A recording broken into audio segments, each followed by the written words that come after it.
How to use a right angle drill. First off, with any power tool especially, we're going to inspect the tool to make sure it's safe to use. I'm going to check the cord. I'm going to look for tears, frays, and breaks. If it has a fray on it or tear in its outer insulation, because there's 2 layers of insulation, and some of these have 3, I'm going to wrap it up with some electrical tape. Sometimes I may even reinforce it with a piece of plastic or some type of wrap around it to help protect it. Next, I'm going to start checking the housing. I'm going to start here at my trigger and my handle and make sure nothing's broken. I'm going to punch my trigger to make sure it's working right. And another function to that is some of these tools have a trigger lock on them. This particular one doesn't, but you always, in any power tool, you want to reach up before you plug it in, punch the trigger lock, because if it has a trigger lock, it will cause it to release automatically. I'm looking for frays and cuts. This one has a metal head on it. I'm gonna make sure there's no cracks, anything that's obviously, because this is going to be electric, and if it has a crack in it and it was arcing out on the casing, I'm going to feel it. I'm going to check my head.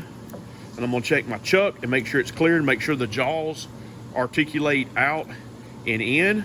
Make sure I have my key to work with. All right, after I inspect it, first thing I'm going to do is I'm going to look for where I want to mark and cut my hole. Here, as you see before you, I have a mock-up of a stud wall. I'm going to place a hole right here. I'm going to take my drill. I'm going to take my self-feeding bit, open the jaws a little bit, place the bit in. With my fingers, I'm going to finger tighten it as best I can and make sure the flats on these self-feeding bit line up with the teeth on the drill. It's going to help grip. This thing is really strong and it'll strip out around that bit if it's not careful. I'm going to take my key. I'm going to place it right here in my chuck where the gear is, and I'm going to tighten it. If you notice on this key, it's got a little flat spot right here. This is for your thumb to be put on your thumb so you can really tighten down. You're not going to tighten this too much. You're going to want to tighten it with everything that you've got. There, I've got it. Along the way, I've made sure I have my proper PPE. I'm going to actually make sure that I'm clear around my area. These drills are extremely strong. In fact, I've seen these things break people's arm, break a grown man's arm. Once this drill starts turning, it's not going to stop very quickly like most tools do. It's still going to have some residual power and it's going to keep turning. So if you're drilling through something and it hits another nail or hits something that binds it, if the bit stops, the drill's going to keep turning. It will literally keep turning in circles and it'll move you with it. And if your arm is all cocked up in here and beside it, it'll actually pinch you between a piece of wood and the wall and it'll break your arm. I've seen it happen twice across the arm. All right. I plugged it into a grounded plug. I've already checked to make sure the trigger lock wasn't on. I'm going to bump the trigger, make sure I had power. If you can see that, hear that, you can see that it does not turn very fast. I'm going to hold this one left-handed because I'm drilling to my left. Fingers on the grip. I'm going to hold my finger out of the way just like you would with a firearm until I get ready to drill. Because like I said, this thing doesn't play. And once it starts moving, it moves. Self-feeding bit again. You see it has a little tip here on the end that has threads on it. So once it bites and gets going, all I'm doing is just hanging on for the ride until it gets all the way through. So actually I pushed into the wood just slightly to make a little indent so that I know that it'll bite where I want. I'm gonna line it up. I'm gonna make sure I'm clear.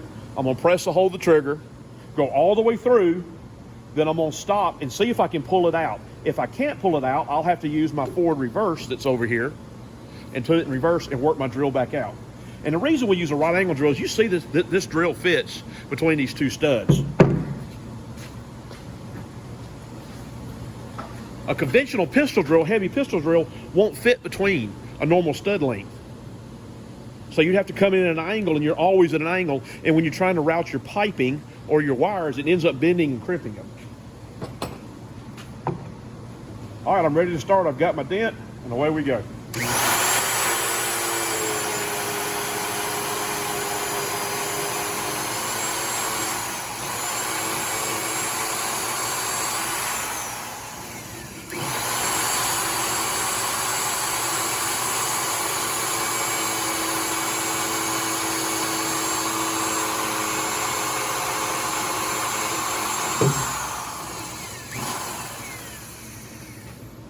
Sometimes instead of having to reverse, you can just bump the trigger and just the sheer movement of the bit will cause it to lose friction and let it come through. Now that I'm finished with my right angle drill, I'm gonna put a little maintenance on it. I'm gonna set it down to one side, and like any tool, if the tool malfunctions or you have to fix anything, adjust anything, I'm gonna unplug it. That's an absolute. You gotta disconnect the power source on any power tool. Again, I'm gonna check my cord, make sure we're good in it. I'm gonna check my housing. I'm gonna check my bit, and these are starting to get a little dull, so they probably need to go to be sharpened. And make sure most of the time, make sure it's not warped. If it bends a little bit, you'll feel it because it'll start wobbling around while you try to do it. And then I'm gonna remove the bit from the chuck and store the bit properly separate from the drill. Once you get it started with the key, you can move it with, it should untwist with your fingers and pull right out.